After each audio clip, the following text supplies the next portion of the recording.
সরকারি প্রকল্পে বঞ্চনার অভিযোগে ডায়মন্ড হারবার 1 নম্বর ভিডিও অফিস ঘেরাও বিজেপির। অন্নপূর্ণা ভান্ডার, আবাস প্রকল্প সহ বিভিন্ন সরকারি সুবিধা থেকে বিজেপি কর্মী সমর্থকদের বঞ্চিত করার অভিযোগে বৃহস্পতিবার ডায়মন্ড হারবার 1 নম্বর ভিডিও অফিস ঘেরাও করে বিক্ষোভ দেখালো বিজেপি। বিজেপির 4 নম্বর মণ্ডলের সভাপতি রাজেশ হালদারের অভিযোগ, যোগ্য হওয়া সত্ত্বেও বিজেপি সমর্থকদের সরকারি প্রকল্পের সুবিধা দেওয়া হচ্ছে না। তার দাবি, ব্লক প্রশাসনে এখনো তৃণমূলীকরণ চলছে এবং বিডিও ও জয়েন্ট বিডিও রাজনৈতিক পক্ষপাত নিয়ে কাজ করছেন। এই অভিযোগের প্রতিবাদে বিজেপি কর্মী সমর্থকেরা বিডিও অফিসের সামনে বিক্ষোভ দেখান। তবে অভিযোগের বিষয়ে প্রশাসনের পক্ষ থেকে কোনো প্রতিক্রিয়া মেলেনি। দক্ষিণ 24 পরগনা ডায়মন্ড হারবার থেকে রবীন্দ্রনাথ পড়ুয়ার রিপোর্ট, বিগ নিউজ বাংলা।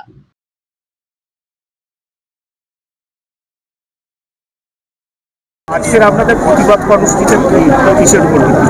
আজকের আমাদের প্রতিবাদ কর্মসূচি, আমরা 4 তারিখের পরে আমরা পশ্চিমবঙ্গে সরকারটা হয়তো গঠন করতে পেরেছি, কিন্তু পঞ্চায়েত এবং ব্লকগুলো এখনো পর্যন্ত সেই তৃণমূলের কালচারটা থেকে গেছে। আর তার পিছনে আছে আমাদের জয়েন্ট বিডিও এবং বিডিও, এনারাই তৃণমূলীকরণ করার চেষ্টা করছে প্রত্যেকটা ব্লককে, বিশেষ করে আমাদের ডায়মন্ড হারবার 1 নম্বর ব্লক। আবাস যোজনা সার্ভে হোক বা সরকারি যে কোনো প্রকল্প, যে কাজগুলো এখন পর্যন্ত হচ্ছে, কোনোদিন আমাদের মন্ডলকে কোনোদিন খবর দিচ্ছে না। মন্ডল মানে আমাদের বিজেপির বুথ স্তর, মন্ডল মানে বিজেপির বুথ স্তর, বিজেপির কর্মীরা যারা এতদিন ধরে দলের জন্য খেটেছে, কেস খেয়েছে, মার খেয়েছে, খুন হয়েছে যাদের বাড়ির লোকরা, তাদেরকে আজকের কোনো কিছু জানাচ্ছে না। মন্ডল জানলে তবে তারা একমাত্র জানতে পারবে। তৃণমূলের লোকেদের কাছে খবর দিলে তারা নিশ্চয়ই বিজেপির লোকেদের কাছে বলবে না, বিজেপির কর্মীদের কাছে বলবে না। ব্লক থেকে প্রতিনিয়ত আমাদের মন্ডলকে বঞ্চিত করা হচ্ছে, কোনো খবর পাওয়া যাচ্ছে না। আমাদের ব্লক থেকে কোনো কিছু খবর দিচ্ছে না। কোন নেতার নির্দেশে এটা হচ্ছে? জয়েন্ট ভিডিও এটা করছে। কিছুদিন আগে পর্যন্ত কৃষি দপ্তরে নিয়োগ হয়েছে, আমাদের কাছে খবর পেয়েছি, সেটাও পর্যন্ত আমরা জানতে পারছি না। ভিতরে ভিতরে তৃণমূলদের দিয়ে জয়েন্ট ভিডিও এবং ভিডিও এই কারসাজিগুলো করে পাচ্ছে এই ভিডিও অফিস থেকে। আমরা ইমিডিয়েটলি এই জয়েন্ট ভিডিও এবং ভিডিওকে অপসারণের দাবিতে আজকের রাস্তায় নেমেছি। আমাদের মন্ডলকে না জানিয়ে আমাদের মন্ডলের যে অঞ্চলগুলো আছে সেখানে ভিডিও জয়েন্ট ভিডিও যাচ্ছে, মন্ডলকে কোনো ইনফরমেশন দিচ্ছে না।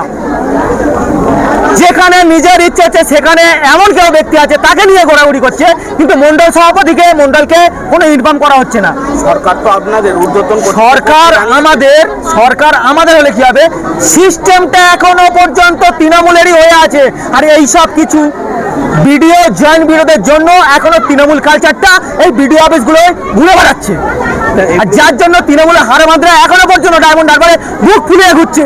আর বিজেপির ছেলেদেরকে পর্যন্ত এখনো পর্যন্ত থ্রেট করে বেড়াচ্ছে, কারণ এদের ওই প্রশাসন থেকে ওদেরকে মদত দিচ্ছে, তার জন্যই ওদের এতটা সাহস পাচ্ছে। এই যে কাজগুলো, এগুলো তো খুব পঞ্চায়েত যেগুলো হয় আর কি, সেগুলোও আমরা খবর পাচ্ছেন না, কোনো কিছুই খবর দিচ্ছে না। ডাইরেক্ট পঞ্চায়েত থেকে বলে দিচ্ছে, ভিডিও থেকে আমাদেরকে যদি বলে মন্ডলকে জানাবো, নইলে জানাবো না।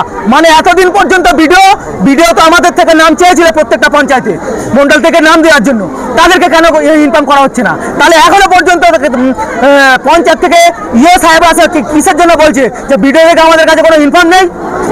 তাহলে পঞ্চায়েতগুলো কাজ যা আসবে, তাহলে আমাদের বুথ লেভেলে যারা কর্মীরা আছে তারা কিছু জানতে পারবে না। এখনো পর্যন্ত সেই তৃণমূলের সদস্যরা কাজ করবে প্রত্যেকটা বুথে বুথে, আর সেটা জয়েন্ট ভিডিও আর ভিডিও ইন্ধনে হচ্ছে। এটা আপনারা জানিয়েছেন? আমরা উপর নেতৃত্বকে জানিয়েছি, এবং আজকের আমাদের এই বিক্ষোভ মিছিল ইমিডিয়েটলি এই ভিডিও এবং জয়েন্ট ভিডিওকে অপসারণ করতে হবে। এনারা যদি ডায়মন্ড হারবারে থাকে, ডায়মন্ড হারবার তৃণমূলের বাইরে যেতে পারবে না। আর বিজেপির কোনো কর্মীরা বা সাধারণ পাবলিকরা কোনোদিন সরকারি পরিষেবা পাবে না।